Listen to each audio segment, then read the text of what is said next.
for their numerous undertakings in supporting arts and culture in the country and decided to honor them with the name the Culture Friendly Bank. The certificate is awarded by the National Center for Arts and Culture to Trust Bank Gambia Limited in recognition of invaluable contribution towards the preservation, promotion, development of arts and culture in the Gambia. We have been really humbled but extremely surprised by the minister when she announced her ministries and the National Council for Arts and Culture's decision to award Trust Bank the culture-friendly bank of the Gambia. The minister and other delegates were later guided on a tour of the renovated areas of the museum. The remarkable steps taken by Trust Bank Gambia Limited are moves applauded by many. However, officials of the National Center for Arts and Culture are calling on Rohibite, GRTS News. International news is up next after this break.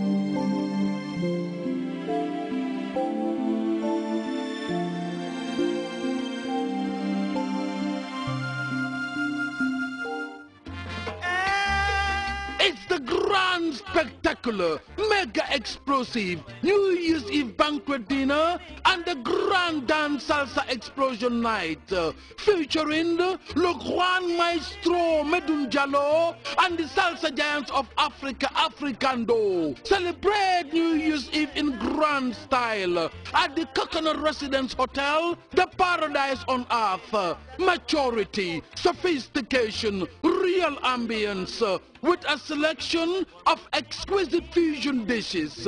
Taste of Gambia, Nigeria, Morocco, and the Oriental. En vogue, avant-garde on the runway. See to believe. Spectacular fireworks display. Art exhibition, grand raffle draw. Presented by Africa. Brought to you by Afrisol. Happy New Year.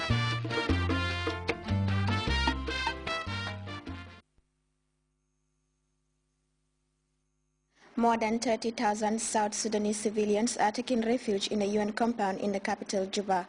Fighting continues between soldiers who are divided, with some loyal to President Salva Kiir and others to former Vice President Riek Machar. CFI has more in this report. Civilians are taking refuge in a UN compound in Juba while fighting rages between two rival factions of the South Sudan army. Those loyal to President Salva Kiir and those supporting the past president Riek Machar. Once brothers in arms, they are of different ethnic origin. Never before have the confrontations seemed so bitter. Barack Obama spoke Thursday of a country on the precipice of a civil war. 20,000 people have taken shelter in the UN bases in the capital, 34,000 over the whole country.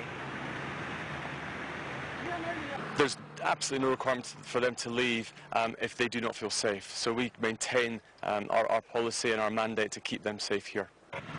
The United Nations peacekeeping force patrols the capital, where activity has slowed down because of the fighting. Inhabitants speak here of how frightened they are. Since Sunday, at least 500 people have been killed in Juba. Violence is now spreading to the east of the country. On Thursday, the UN base at Aboko in the state of Jonglei was attacked. 2 Indian soldiers from the peacekeeping force were killed. Russian President Vladimir Putin has pardoned Mikhail Khodorkovsky, who was once Russia's richest and a very outspoken critic of the Kremlin. Khodorkovsky has been jailed for 10 years after being convicted of fraud. As we hear in this report by CFI, his release has raised more questions than answers for Mr. Putin. Russian media announced on Friday that the ex-head of the Yukos oil company, Mikhail Khodorkovsky, had been freed from a prison colony near the Arctic Circle. In a surprise move on Thursday, Russian President Vladimir Putin announced that he would pardon Khodorkovsky. Putin then signed the decree granting Khodorkovsky's clemency on Friday. Mikhail Khodorkovsky was convicted of fraud and embezzlement and has been in jail since his arrest in 2003. He has already spent more than 10 years in jail. It is a severe punishment. He refers to circumstances of a humanitarian nature. His mother is ill. I will soon sign an order for his pardon. Mikhail Khodorkovsky has been a strong critic of Putin, and his supporters say his arrest was politically motivated. He had repeatedly refused to ask for a pardon because he said it would be an admission of guilt. But on Thursday, President Putin said that Khodorkovsky asked for clemency. But the timing of the pardon is questionable. It is not a coincidence that all of this is happening on the eve of the Winter Olympics. Because now many leaders refuse to come to our country.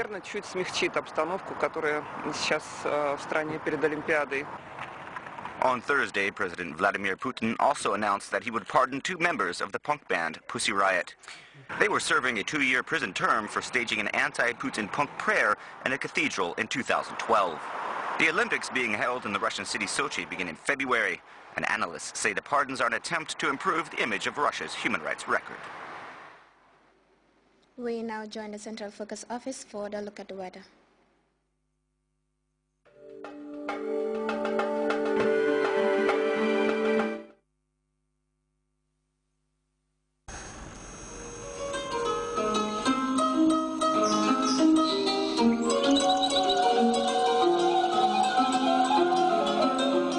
The source assures us of a continuous flow, and from there, everything follows. And for those of us who know what the River Gambia stands for, understanding its sustainability in all aspects of life is easily confirmed. The River Gambia provides nutritious delicacies as food, while it provides its wildlife a balanced ecosystem. This river, as a sanctuary, is committed to its inhabitants' needs without season. And as you travel along, all these values are replicated in one company, Elton, just like the River Gambia, leads in its commitment to values that matter most. Elton, championing the vision for a new generation.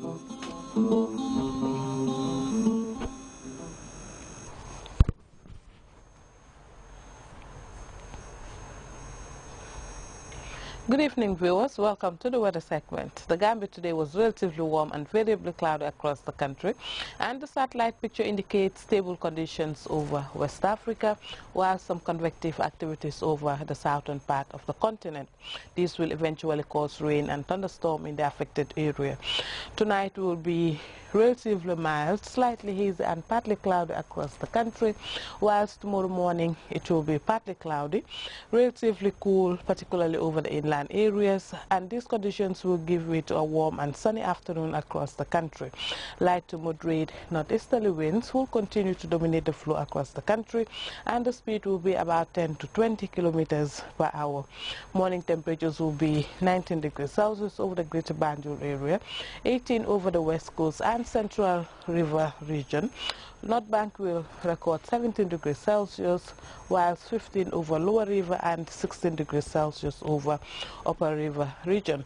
Afternoon temperatures will be 30 degrees Celsius over the Greater Banjul area, 31 over the West Coast region. North Bank will record 32 degrees Celsius.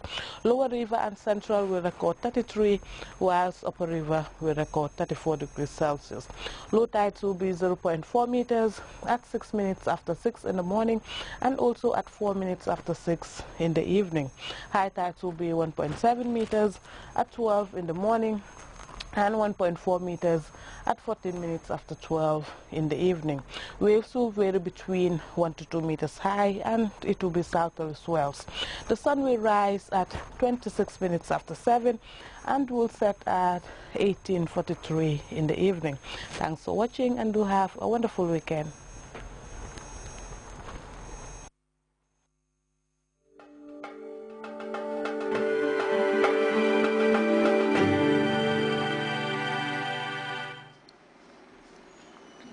And segment. Before we take leave of you, a quick reminder of the day's top stories.